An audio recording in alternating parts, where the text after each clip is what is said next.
So time's ticking and that not holidays just right around the corner. You know, the one that we don't dare not celebrate because, you know. But we're gonna make a real simple, easy build. I'm gonna class mine up. I got a piece of walnut, some hard maple, and a piece of cherry. Now you can make this out of more expensive wood like this, or you could even just build it out of scraps that you got kicking around the shop. So let's build it. Going to start by ripping my piece of walnut right down the middle. Then I didn't really measure the hard maple. I just kind of picked a thickness that looked good. And after I got two of the hard maple done, I just put them together, and I'm going to do the cherry piece the exact same width as both of those maple pieces together.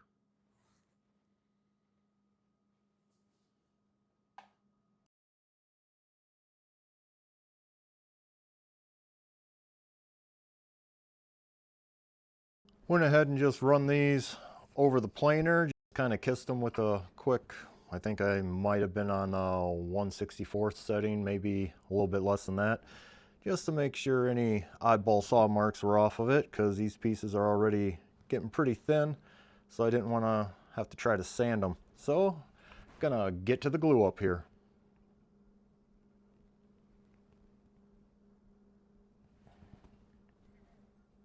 Just using some Titebond 2 on this because I happen to have it around. I'm out of regular Titebond. Gonna throw these together into a panel and clamp them up. The clamps I have really aren't the best for doing these panels, but it's what I got, so that's what I'm using. And I did go ahead and run some packing tape on this assembly table just so I don't have to mess so much with chipping this glue off of the table. And we'll go ahead and throw some clamps on her.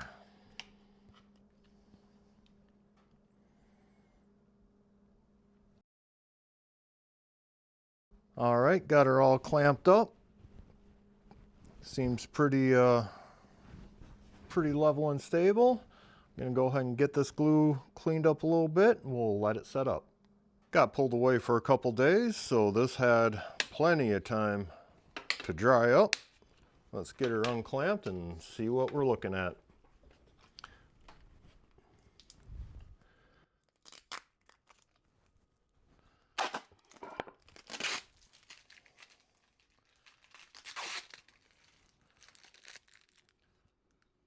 Okay, it doesn't look too bad.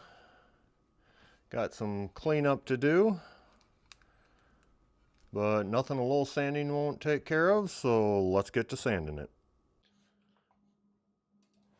I'm staying pretty tame with the grit I'm using. I'm just going to go over this whole thing with 120 grit. Want to really try to avoid putting any deep scratches or gouges into it that I have to do a lot more sanding to get hammered out later.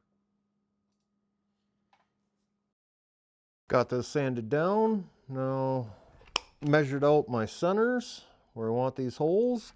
Gonna get this punched and run it over to the drill press. This first hole is going to be a 1.5 inch Forstner bit that I'm using. And then the other two side holes I'm drilling here are going to be a 3/4 inch Forstner bit.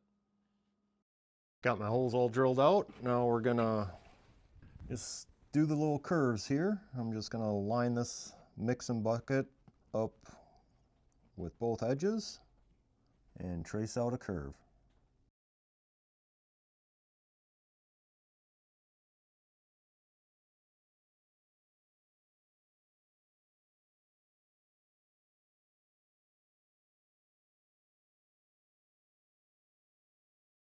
It's been a minute since I've been on the bandsaw. Kind of missed it, to be honest, but I did discover with some of these cuts I'm actually burning the wood. You can see it right there.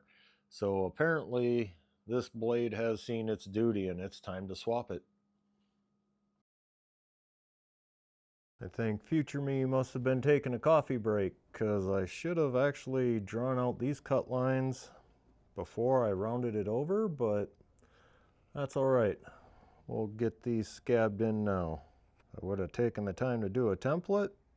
Probably wouldn't be having this problem right now. Just quickly cut those notches out on the bandsaw and then took it over to the spindle sander. Just going to sand down to my line here that I got from my epoxy mixing bucket and do a little bit of hand sanding later. And now onto the router table. What I'm trying to do here is take this in one long run. That includes right here going into the cut and around that hole that I did with the Forstner bit and come back out the cut. That way it keeps it fairly consistent and smooth, and there's less messing around having to try to sand two different cuts to make them match. And don't forget that center hole. I almost did. That would have been a big mistake.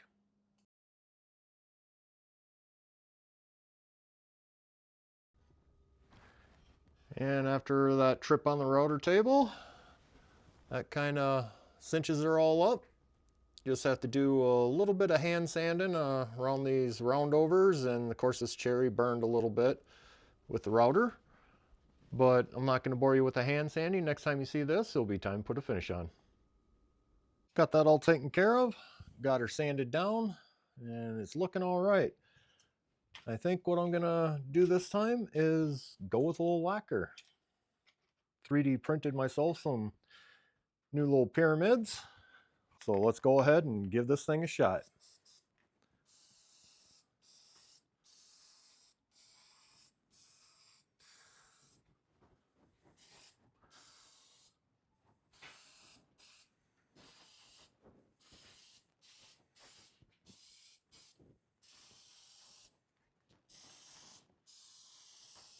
I'll go ahead and let that dry up and probably come back, do a couple more coats, flip it over, repeat, and we'll be on to the final reveal. Got her all dried up and set to go. I think it actually turned out fairly decent.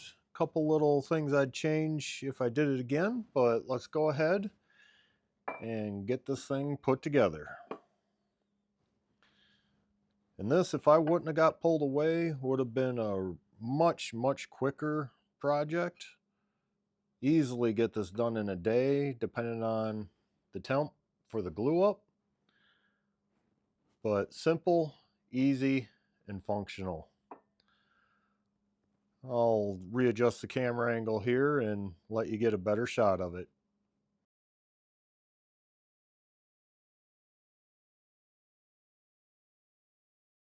And there we have it. Another fairly quick, simple, easy build. You can either upgrade with some more exotic type wood. These I actually just got. This is part of the box of seconds that I got, so it wasn't overly expensive. Or you can even do it out of scraps you got kicking around your shop. Adding a touch of class to an event doesn't need to be expensive. It can be simple, easy, and done right from your shop. That's going to do it for the build this week. Thanks for watching.